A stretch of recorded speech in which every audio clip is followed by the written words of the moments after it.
The shuttle's emergency beacon screamed across the void, its desperate signal barely cutting through the static of the asteroid field. Captain pressed his bloodied palm against the cracked viewport, watching debris from his destroyed frigate tumble past in silent, deadly ballet. 3 days. 3 days since the raiders had torn through his convoy like wolves through sheep.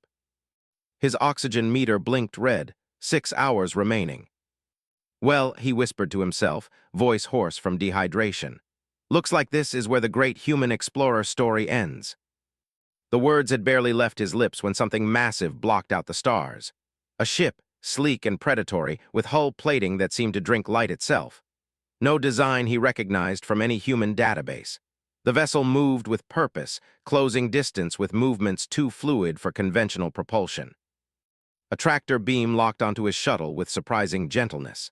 As his craft was drawn into the alien ship's belly, caught glimpses of technology that made human engineering look like cave paintings. Corridors that curved in impossible directions, surfaces that rippled like liquid metal, and lights that seemed to emerge from the very air itself. The docking bay sealed around him with mechanical precision. Atmosphere rushed in. He could hear it through his damaged hull. When the pressure equalized, grabbed his sidearm with trembling fingers. Better to die fighting than as some alien's lab experiment. The shuttle door hissed open, revealing a figure that made his breath catch. She stood 7 feet tall, with skin like polished obsidian and 4 arms that moved with liquid grace. Her head bore a crown of crystalline spines that caught and reflected light in mesmerizing patterns. But it was her eyes that held him, ancient, intelligent, and utterly alien, yet somehow familiar. They held the weight of someone who had seen civilizations rise and fall. "Human," she said, her voice like distant thunder, each word carefully pronounced. "You are dying." Kept his weapon trained on her, though his hands shook from exhaustion. "Yeah, well, that tends to happen when pirates blow up your ship." Something that might have been amusement flickered across her alien features. "Pirates! Yes, I observed the attack, crude, wasteful." She stepped closer and noticed she moved with the predatory grace of something that had never known fear. "I am of the Void Walker clan. I have need of you." "Need of me?" laughed a bitter sound. "Lady, I'm a dead man walking. My ship's gone, my crew's gone, and I've got maybe 5 hours of air left in this tin can. What could you possibly need from me?" His 4 arms moved in a complex gesture that seemed almost ritualistic. "You fought the 11 of their ships against your 3. Your convoy was civilian, merchants, families fleeing the Outer Rim conflicts. Yet you stood and fought." "Fat lot of good it did," muttered, but he kept watching her, trying to read body language that followed no human patterns. "You destroyed 4 of their vessels before your frigate fell," she continued, her voice carrying an odd note of respect. "More importantly, you bought time for the civilian ships to escape. All of them reached safety." Blinked, "How do you?" "I watch, I learn, I study those who fight against the darkness." Moved to a console that materialized from the wall at her touch. Data flowed across surfaces like living light. "They are a plague upon this sector. They prey upon the weak, enslave children, destroy hope wherever they find it. They must be stopped." "Then stop them yourself. That ship of yours could probably take on a whole fleet." Its crystalline spines shifted color, cycling from deep blue to violent red. "I am one, they are many, and I have other responsibilities."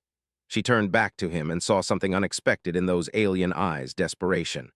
"I have young ones, 12 who must learn to fight to survive, to become weapons against the darkness, but they refuse traditional training methods." "Let me guess," said, lowering his weapon slightly. "They're rebels." "They are skeptical. They have seen their elders fail against human military tactics. They believe our ways are obsolete." Hands moved across the console, and holographic displays showed what looked like a training facility, vast, complex, filled with equipment that seemed to shift and adapt.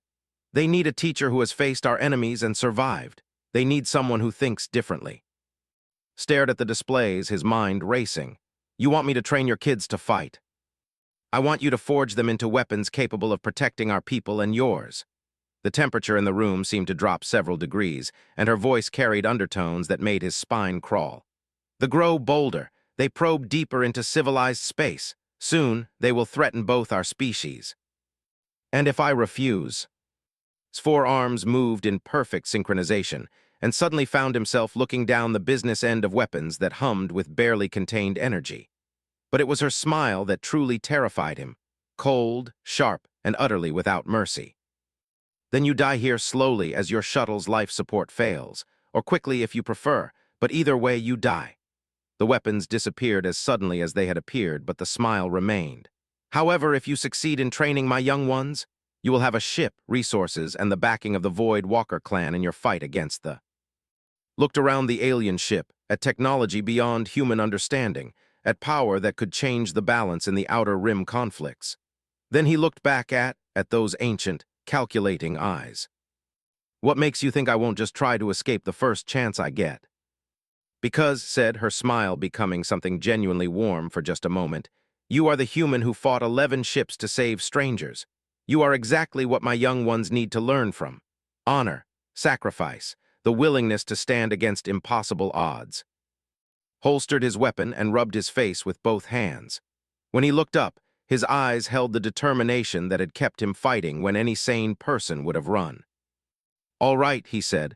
I'll train your kids, but I do it my way with my methods, and when it's done you help me hit the where it hurts. His crystalline spines flared bright blue, and she moved all 4 arms in what somehow knew was a gesture of agreement and respect. Welcome aboard the Void's Edge, trainer. Try not to disappoint me. She turned toward a corridor that had appeared in the wall. Your quarters are prepared. Training begins at dawn by your human reckoning. Yeah.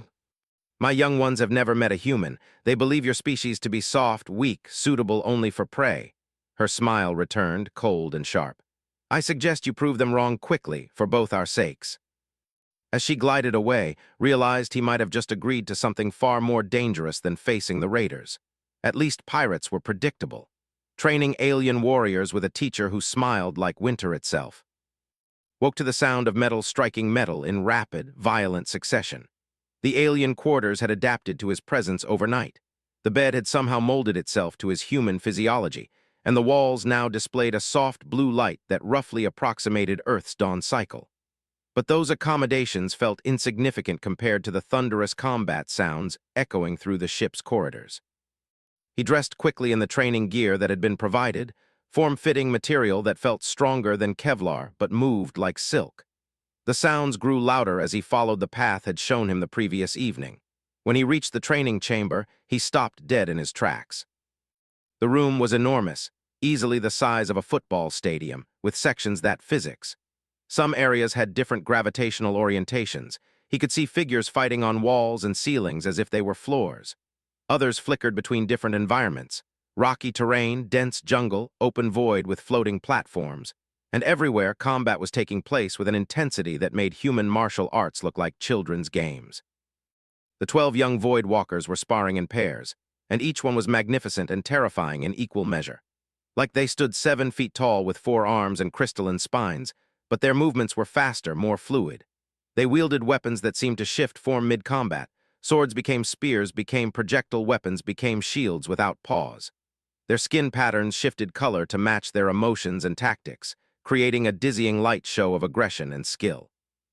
But what struck most was their raw, undisciplined ferocity. They fought like berserkers, relying purely on speed, strength, and instinct. No formation work, no tactical thinking, no adaptation to opponents' weaknesses, just brutal, beautiful violence. Impressive, are they not? Materialized beside him, her approach completely silent despite her size. In daylight, or whatever passed for daylight on this ship, she looked even more formidable. Her obsidian skin held veins of silver that pulsed with her heartbeat, and her crystalline spines caught and redirected the room's ambient light in hypnotic patterns. They're strong, admitted, watching one young Void Walker launch himself from floor to ceiling in a gravity-defying assault. Fast, too, but they're fighting like it's a dance performance, not combat training. Spines shifted to a deep red. Explain. Pointed to where 2 of the youngsters were locked in a spectacular duel, their weapons creating a storm of sparks and energy discharges. Look at the tall one there. Raiders would have shot him 3 times already because he's so focused on making his moves look impressive that he's left his flanks completely open. And his partner is so busy countering flashy attacks that she's not recognizing the patterns. They have trained this way for cycles, said, but her voice held a note of uncertainty. Our martial forms have been perfected over. Against Void Walkers, replied. What happens when they face an enemy that doesn't follow your rules? That doesn't care about honor or form or making things look good. He gestured toward the sparring warriors. The fight dirty. They use terrain, they work in coordinated groups, they exploit weaknesses. These kids are training to fight other void walkers, not win real battles. One of the young warriors noticed them talking and approached with the fluid grace of a predator. His skin was deep blue with silver stripping, and his crystalline spines were arranged in more aggressive patterns than. When he spoke, his voice carried the arrogance of someone who had never truly been tested. "So this is the human," he said, switching to accented but fluent standard. His tone held the kind of dismissive contempt usually reserved for insects. "First among the young warriors, I have heard you claim to know of combat soft skin." Looked up at the alien warrior, taking in details with a soldier's eye. Stance was perfect for their traditional combat forms, but telegraphed his intentions to anyone trained in human military tactics. His forearms were positioned for maximum striking power, but left gaps that a smaller, faster opponent could exploit. "I know enough," replied calmly. Spines flared bright orange, apparently a sign of amusement. "Our weakest trainee could tear a human apart with one hand. Your species builds machines to fight because your bodies are inadequate for real combat." "Is that so?" Smiled, and something in his expression made take a step backward. "Perhaps a demonstration," continued, his voice carrying across the training chamber. The other young warriors stopped their sparring to watch. "Let us see what this human military expertise amounts to when faced with true warriors." "Looked at your call, boss lady, but if I break one of your kids, don't blame me." His forearms moved in what was learning to recognize as surprise mixed with anticipation. "You would face in combat. He has training advantages that." "He has size, speed, and strength advantages," corrected. "Training advantages, we'll see." He stepped into the center of the arena and the gravity shifted to accommodate multiple orientations. "Let's make this interesting, no weapons, and you can use all four arms." The young Void Walker's laughter echoed through the chamber as he moved to face. His skin patterns shifted to aggressive reds and golds, and his spines extended to their full intimidating length. The other young warriors formed a circle around them, their voices rising in excitement and anticipation.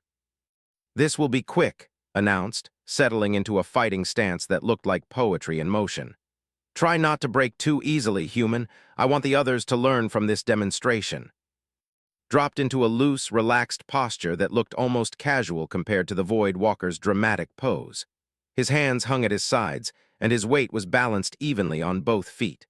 To alien eyes trained in formal combat arts, he looked completely unprepared. "Whenever you're ready," said quietly. Exploded into motion with speed that would have been a blur to most humans. All four arms struck in a coordinated pattern that should have overwhelmed any opponent, upper arms driving down in hammer blows while lower arms swept in from the sides. It was beautiful, devastating, and exactly what had expected. He wasn't there when the strikes landed. Had dropped low and rolled forward, coming up inside's reach where those long, powerful arms became a liability instead of an asset. Before the young warrior could react, grabbed one of his lower arms and used own momentum to send him tumbling across the arena floor. The chamber fell silent, except for the sound of a 7-foot alien warrior skidding to a stop 20 feet away. Rolled to his feet, his skin patterns now showing confusion mixed with anger. "Impossible, you moved like." Was already moving again. This time he came in from the side, staying low, using angles that the Void Walker's formal training had never prepared him for. When tried to grab him with those four powerful arms, slipped between them like water, struck twice at nerve clusters he hoped were similar to human anatomy, and stepped out of range before the counterattack could develop. Staggered, two of his arms suddenly sluggish and unresponsive. His crystalline spines were cycling through colors that had no equivalent in human emotion: shock, confusion, and the beginning of something that might have been respect. "How?" he managed to ask. "Because I fight to win, not to look impressive," replied. He wasn't even breathing hard. "You've been trained to fight other Void Walkers in formal duels. I was trained to kill enemies who were trying to kill me." He gestured to the other young warriors who were staring in stunned silence. "Your martial arts are beautiful. They're probably perfect for settling honor disputes or ritualized combat, but in a real fight against enemies who don't care about your rules, they'll get you killed." moved into the arena, her forearms moving in complex patterns that was beginning to recognize as deep thought mixed with growing understanding. "Show them," she said quietly. "Show them how humans fight." Looked around at the 12 young warriors, seeing the arrogance draining from their postures, replaced by something far more valuable, curiosity. "All right," he said, "but we do this my way. No more of these individual heroics, no more fighting like you're putting on a show. From now on, you learn to fight like soldiers." He smiled, and for the first time since arriving on the ship, it was a genuinely warm expression. "Trust me, kids, by the time I'm done with you, they won't know what hit them." 3 weeks into training, stood in his quarters staring at tactical displays that showed more than he ever wanted to know about raider patterns. His body ached in places he'd forgotten existed, and his hands were raw from demonstrating grappling techniques to warriors who could a shuttle. But the young Void Walkers were learning, and learning fast. Too fast, perhaps. The door to his quarters dissolved without warning, admitting in what he'd learned was her equivalent of a casual visit. Her crystalline spines were set to deep blue, contentment mixed with anticipation. She moved with that liquid grace that never failed to remind him he was sharing space with an apex predator. "Your methods are effective," she said, settling into a chair that reformed itself to accommodate her four-armed anatomy. "The young ones speak of little else but human combat tactics, has requested additional training in what you call asymmetric warfare." Turned from the displays, nodding that compliments somehow felt more like threats. "They're good students, fast learners, almost too fast." He gestured to the tactical data floating between them. "These raider patterns you've shown me, they're not random pirate attacks. This is systematic, coordinated, someone's directing the operations." Spines shifted to amber, careful attention. "What makes you reach this conclusion?" "Look at the timing." Called up a three-dimensional star map that showed raid locations over the past 6 months. "They hit shipping lanes in sequence, always moving to cut off escape routes. They target specific types of cargo, not just valuable stuff, but strategic materials, weapons components, medical supplies, things you'd need for a long campaign." He highlighted several attack patterns. "And they always leave one ship to escape. Always. That's not sloppy work, that's intentional.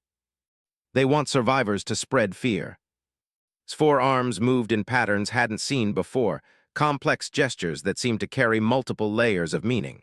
When she spoke, her voice held undertones that made his skin crawl. "You are more perceptive than I anticipated. Yes, they have leadership, intelligence, purpose beyond simple rating." She stood and moved to the viewport, gazing out at stars that held secrets he was only beginning to guess at. "They are being organized by something far worse than mere pirates." "Worse how?" "Have you ever wondered why I chose you specifically? Why I happened to be in that asteroid field when your convoy was attacked?" Turned back to him, and her smile was winter itself. "It was not chance, human. I have been tracking movements for months, trying to understand their patterns. I knew they would strike your convoy." Felt ice forming in his stomach. "You knew, and you let them attack anyway." "I needed to observe their tactics, to understand how they coordinated their assault, to see—" She paused, her spines cycling through colors that had no human equivalent. "To see how humans fight when facing impossible odds." "You used my crew as bait." His voice was deadly quiet. "You watched them die to gather intelligence." "I watched you save civilian lives at the cost of your own ships," corrected. "I watched you make tactical decisions that delayed the long enough for most of your convoy to escape. I watched you prove that humans possess something my species has lost." "Which is?" "The willingness to sacrifice for others without expectation of reward." She moved closer and found himself fighting every instinct that screamed at him to reach for weapons. "My people are ancient. We have fought wars across the galaxy for. We are efficient, logical, superior in almost every measurable way." Her smile became something genuinely sad. "But we have forgotten how to be heroes."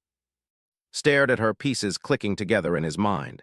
"The young ones, you're not just training them to fight, you're training them to think like humans." "I am training them to remember what we once were, what we could be again," gestured toward the training chambers below. "For too long, my species has relied on individual superiority. We fight as solo warriors because we believe ourselves above the need for cooperation. But they have learned to work together, to sacrifice individuals for group objectives, to fight dirty and win ugly." Her spines flared bright silver. "They are becoming more dangerous while we remain trapped in ancient pride." "So you kidnapped a human soldier to teach your kids humility?" I rescued a human hero to teach my people how to be heroes again. She moved to the door, which began dissolving at her approach. They are preparing something larger than raids, something that threatens both our species and every other civilization in this sector. My young warriors will need to fight alongside humans, not just against common enemies. Felt the weight of larger forces moving around him, plans within plans that stretched far beyond his understanding. What aren't you telling me? Paused at the threshold, her ancient eyes holding secrets that had accumulated over he couldn't imagine. Tomorrow, we begin the final phase of training, combat scenarios against actual tactics using captured raider vessels and recorded attack patterns. Her smile returned, cold and sharp. If my young ones cannot prove themselves against simulated threats, they will never survive what is coming. And if they fail, then we all die, humans, void walkers, and every other species that values freedom over slavery. She stepped through the dissolving door, her voice echoing back from the corridor. Get some rest, trainer. Tomorrow you discover whether your students have truly learned to fight like humans. Stood alone in his quarters, staring at the tactical displays that now seemed to hold new and sinister meanings. They weren't just raiders. They were the advance force of something much larger, and had been preparing for this confrontation long before she'd rescued him from that drifting shuttle. He thought about the young void walkers. With his growing appreciation for teamwork tactics, Rahu had mastered squad communication protocols with frightening speed, the others who had traded individual glory for collective effectiveness. They were becoming something new, something that blended human adaptability with void walker capabilities. The question was whether it would be enough. Moving to his equipment locker, began checking weapons and gear with the methodical precision of a soldier preparing for war. Because tomorrow wasn't just another training exercise. Tomorrow was a test that would determine the fate of two species. And somewhere out in the void, they were preparing for something that would make their previous raids look like gentle harassment. Whatever was coming, it was bigger than pirates and deadlier than anything he'd faced in his military career. Smiled grimly as he finished his preparations. He'd trained 12 young aliens to fight like human soldiers. Tomorrow, they'd all find out if that was enough to save the galaxy. Outside his viewport, stars that had witnessed the rise and fall of countless civilizations continued their ancient dance, indifferent to the small dramas of warfare and survival playing out among their children. But even stars, reflected, had been known to go supernova when the conditions were right. The simulation chamber had transformed itself into a perfect replica of the station trading post, the same station where had taken shore leave 6 months ago, before the raids had escalated into open warfare. Every detail was perfect. The curved corridors that followed the station's rotation, the civilian areas packed with families and merchants, the defensive positions that offered cover but also created dangerous. Stood in the observation deck watching his 12 students prepare for what they didn't know would be their final exam. Below them, the holographic station bustled with simulated civilian traffic. Men, women, children of a dozen different species going about their daily lives, unaware that in moments their world would explode into violence. The scenario is based on actual attack patterns, said, her forearms manipulating controls that fed real-time data into the simulation. 3 raider ships, 47 boarding troops, civilian population of 834. Her crystalline spines were set to cold amber. Historical outcome, total civilian casualties, complete station destruction, raider losses minimal.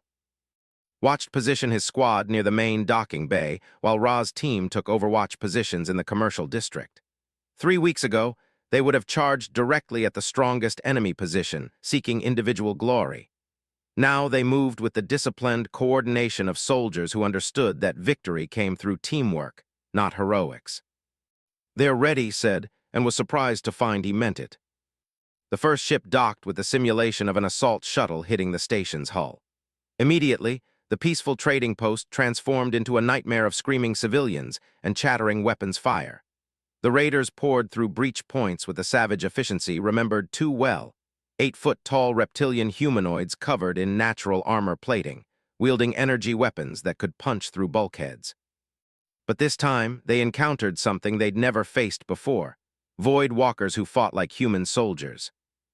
Squad didn't charge the breach point. Instead, they established crossfire positions that forced the Intua while maintaining escape routes for their own forces.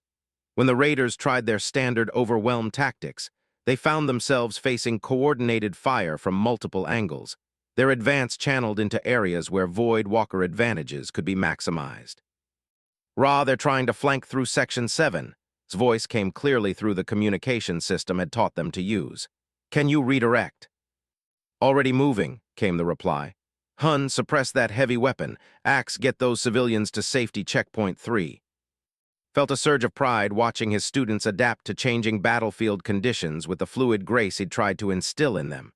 They were still Void Walkers, still faster and stronger than any human soldier could hope to be. But now they thought like humans, fought like humans, won like humans. The second ship arrived and deployed raiders directly into the civilian quarters. Standard tactics would have been to charge directly to the civilians' aid, walking into a carefully prepared ambush. Instead, watched his students do something that made his chest tight with emotion. They split their force. Half maintained pressure on the primary breach, while the other half used maintenance shafts and service corridors to approach the civilian area from unexpected angles. When they hit the positions, it was from 3 directions simultaneously, with covering fire from positions the raiders couldn't have predicted. Beautiful, murmured watching Ra's team extract civilians through emergency airlocks, while Squad kept the raiders pinned down with precisely coordinated fire. Absolutely beautiful. But spines had shifted to deep red. The third ship, she said quietly. On the displays, the largest vessel was moving into position, not to dock, not to deploy raiders, to destroy the station entirely rather than lose face in a failed raid. It was the way. If you couldn't take something intact, you made sure nobody else could have it either. Watched his students realize what was happening. Through their communication network, he could hear the moment when training met reality, when simulated scenarios became actual life-or-death decisions. All squads emergency extraction, ordered, his voice steady despite the impossible situation. Civilian takes priority, military personnel are expendable. And that was when knew they had truly understood. Not the tactics, not the techniques, not the coordination, though they'd mastered all of those. They'd understood the human concept of sacrifice. The idea that some things were worth dying for, that victory sometimes meant ensuring others could live even if you couldn't. End simulation, commanded. The station vanished, leaving the 12 young Void Walkers standing in an empty chamber, their weapons powering down, their breathing heavy from exertion and adrenaline. For a long moment, nobody spoke. Then looked up at the observation deck, his crystalline spines bright blue with satisfaction and something deeper, understanding. We would have died, he said simply. All of us, but the civilians would have lived. That's the point, replied, his voice carrying clearly through the chamber's speakers. Sometimes the mission isn't about coming home. Sometimes it's about making sure someone else can. Ra stepped forward, her 4 arms moving in gestures had learned to recognize as respect mixed with gratitude. We understand now, trainer, why humans fight differently, why you sacrifice for strangers. It is not weakness. It is strength we had forgotten we possessed. Moved to the chamber's center, her ancient eyes surveying the 12 young warriors who had entered as arrogant individuals and emerged as something entirely new, a synthesis of Void Walker capabilities and human principles. Tomorrow, she announced, her voice carrying undertones that spoke of decisions made and consequences accepted. We hunt raiders, not in simulation, not in training. We hunt them in reality, with real weapons, real stakes, real consequences. Felt the bottom drop out of his stomach. Tomorrow, they're not ready for actual combat. They are as ready as they will ever be, replied, her smile sharp enough to cut vacuum. Because tomorrow is when they launch their final offensive. Tomorrow is when they attempt to destroy every human colony in the Outer Rim and establish a permanent foothold in civilized space. The chamber fell silent except for the sound of 12 young Void Walkers absorbing the reality of their situation. No more training. No more simulations. Tomorrow they would discover whether everything had taught them was enough to save 2 species from extinction. Looked down at his students. No longer students, really, but soldiers ready for their first real battle. They looked back at him with expressions that mixed fear, determination, and absolute trust in the training he'd given them. All right, he said, his voice steady despite the magnitude of what lay ahead. If we're going to war, we go to win. Everyone get some rest, check your equipment, and say whatever prayers your people say before battle. He smiled, and for the first time since arriving on ship, it was completely without reservation. Tomorrow we show the galaxy what happens when void walkers learn to fight like humans. As his students filed out to prepare for what might be their last night alive, remained in the observation deck, staring at empty space and contemplating the strange path that had brought him here. Tomorrow would test everything: his training methods, their courage, and the possibility that two very different species could learn to fight as one. Outside the ship, stars wheeled in their eternal dance, indifferent to the small drama preparing to unfold among their children. But tomorrow, reflected, some of those stars might shine a little. The fleet emerged from hyperspace like a plague of metal locusts. 17 ships arranged in perfect attack formation, their hulls from countless raids and their weapons already charging for what they expected to be another easy slaughter. Below them, the human colony of New Geneva hung like a blue-white jewel against the void, its orbital stations and defensive platforms pathetically inadequate against such overwhelming force. Stood on the bridge of the void's edge, watching the tactical displays with the cold calculation of a soldier who had faced impossible odds before. Beside him, his four arms moved across controls with liquid grace, her ship's stealth systems keeping them invisible to sensors. Behind them, 12 young void walkers checked weapons and equipment with the methodical precision he had drilled into them. 17 ships, observed, his voice steady despite the magnitude of their task. Estimated crew complement 400 raiders plus support personnel. Colonial Defense Fleet consists of 6 patrol boats and 2 frigates. The numbers are irrelevant, Ra added, her crystalline spines set to the deep blue of focused determination. The colonists cannot be evacuated in time. We fight here or they die here. Smiled grimly. 3 weeks ago, those same aliens would have calculated odds and combat effectiveness in terms of individual glory and personal survival. Now they thought like soldiers, mission first, personal safety a distant second. They had learned the most important human lesson of all. He said quietly, "Tell me you have some kind of miracle weapon hidden in this ship." "I have something better," she replied, her smile sharp enough to cut atmosphere. "I have 13 humans." Blinked. 13? I count 1 human and 12 void walkers. "Look again, trainer," gestured toward his students, and suddenly he saw them through different eyes. They stood differently now, not with the fluid, predatory grace of their species, but with the purposeful stance of human soldiers. They checked their equipment with human efficiency. They communicated with human directness. They prepared for battle with human determination. "We are no longer what we were," said, understanding passing between them like electricity. "We are not void walkers fighting like humans. We are something new, something neither species has ever produced before." The fleet broke formation and began its assault on the colony. Energy weapons lit space like deadly fireworks as the pathetic human defense force tried desperately to buy time for civilian evacuation. Watched 3 patrol boats die in the opening seconds, their crews never having a chance against raiders who them 20-1. "Time to go," he announced. The Void's Edge dropped its stealth systems and accelerated toward the enemy fleet with speed that bent physics around them. On every human display screen and communication channel, this image appeared: 7 feet of obsidian-skinned alien death, dressed in armor that seemed to absorb light itself. "Raiders," her voice boomed across space with harmonics that made electronics scream in feedback. "I am of the Void Walker clan. You have violated territories under our protection. Withdraw immediately or face the consequences of your arrogance." The response was predictable: mocking laughter from ship commanders who had never faced serious opposition from void walkers. Their species had grown complacent over centuries of easy victories against isolated alien vessels. They knew void walkers to be proud, individualistic fighters who could be overwhelmed through superior numbers and coordinated tactics. They had never fought void walkers who had been trained by a human.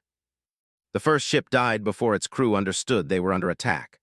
Ra and her team had teleported aboard through a technique had never seen before, something involving void walker technology that could bypass shields by phasing through dimensional barriers. But once aboard, they fought with brutal human efficiency, targeting life support, weapons control, and navigation in precisely coordinated strikes. The second ship fell to team, who used human boarding tactics combined with void walker physical capabilities to devastating effect. They moved through the ship like a cancer, eliminating resistance with coordinated fire and tactical movement that gave the reptilian raiders no chance to respond. Remained aboard the Void's edge with, coordinating the assault through communication systems that kept all teams linked in real-time awareness. This was human combined arms tactics scaled up to ship-to-ship combat, and the results were terrifying. "Target the command ship," ordered, watching the formation begin to collapse as terror replaced arrogance. "Take out their coordination and the rest will scatter." But they had one final surprise, a weapon had hoped never to see deployed. The command ship's hull split open like a flower of death, revealing a device that made space itself scream in protest. Dark energy lanced out toward New Geneva's primary orbital station, and understood with sick certainty that they intended to destroy the colony rather than lose face in defeat. "Can we intercept?" he asked urgently. "Not at this range," replied, her spines cycling through colors of frustration and growing alarm. "The weapon will reach the station in 47 seconds. Stared at the tactical display, his mind racing through possibilities. Human tactics, void walker capabilities, the limitations of physics, and the terrible mathematics of sacrifice. Then he saw it, the solution that would save 8 million civilians at a cost he didn't want to calculate. "All teams emergency recall," he ordered. "Get us between that weapon and the station. The energy discharge will destroy us." "No, it won't." He turned to face her, and she saw something in his human eyes that she had never encountered in all her centuries of warfare, absolute certainty in the face of impossible odds. "Trust me. One last time, trust the crazy human." His forearms moved across controls with desperate speed, the Void's edge positioning itself directly in the path of the dark energy weapon. Around them, alarms screamed warnings about radiation levels and structural integrity, but was already moving toward the ship's central reactor chamber. "What are you doing?" His voice came through the communication system as his team materialized on the bridge. "Something incredibly stupid," replied, his hands working at controls he barely understood.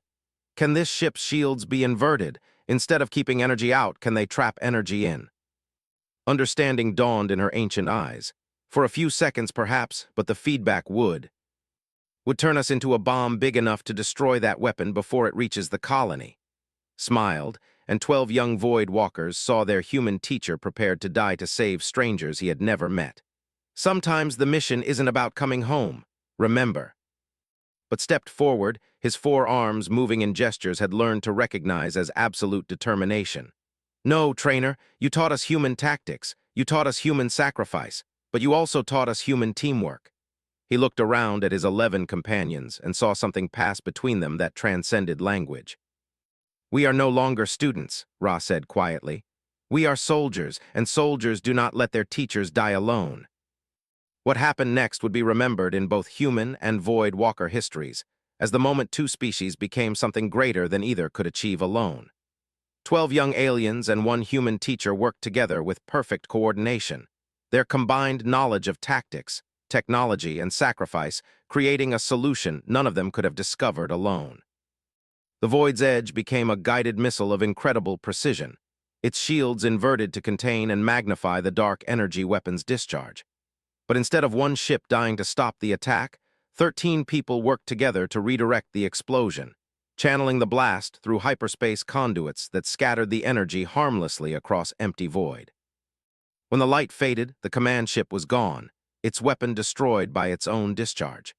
The remaining raider vessels fled in panic, their coordination broken, their arrogance shattered by the sight of Void Walkers fighting with human determination and humans fighting with alien capabilities. Found himself alive and floating in the Void's edge's damaged bridge, surrounded by 12 young aliens who looked at him with expressions of profound respect and deep affection. They had learned his lessons well, perhaps too well. "So," he said, checking himself for injuries and finding none, "did we win?" "We saved the colony," replied, her smile genuinely warm for the first time since he'd met her. "We broke the fleet, and we proved that some things are worth fighting for regardless of the odds."